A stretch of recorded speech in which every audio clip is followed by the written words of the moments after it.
Hi everybody, I wanted to share with you a recent development I've realized over the last 2 days on my Wild Self quest walks with fellow questers. And that is this.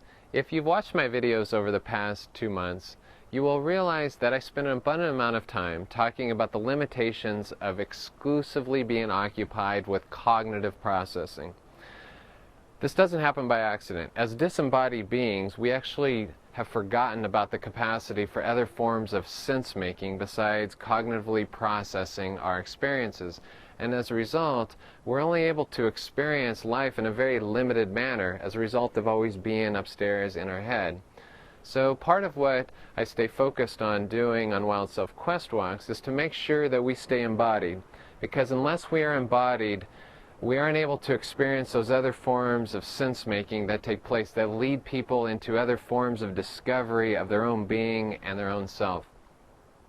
So on Wild Self quest walks, I will ask people typically, not all the time, but sometimes, to actually answer my questions without verbal responses, but instead depend on body movement, sounds, and constructing symbolic images using the natural materials around them.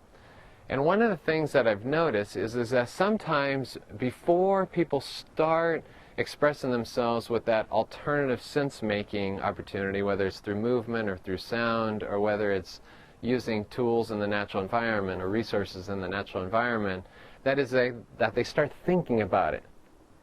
And that's exactly where we don't want to go.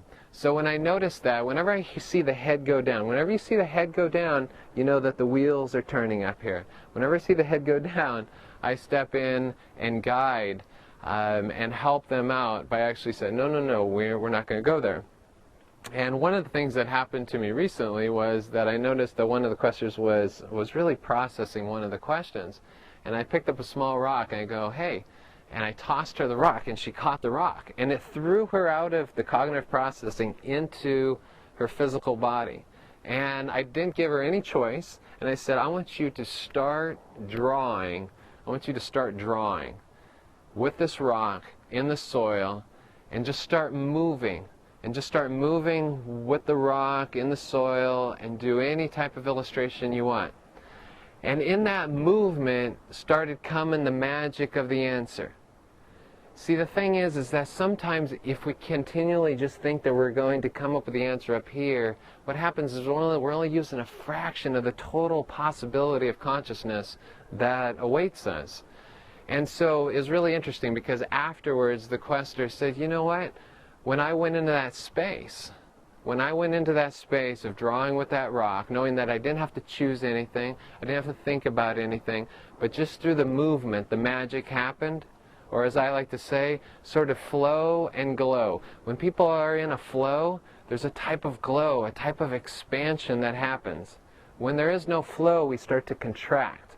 There's a direct relationship between our psychic and bodily capacities, and that is when our bodies shrink, so do our psychic and mental and conscious capacities. And so that's why we want to constantly sort of expand the body's opportunities and the body's opportunities for sense-making.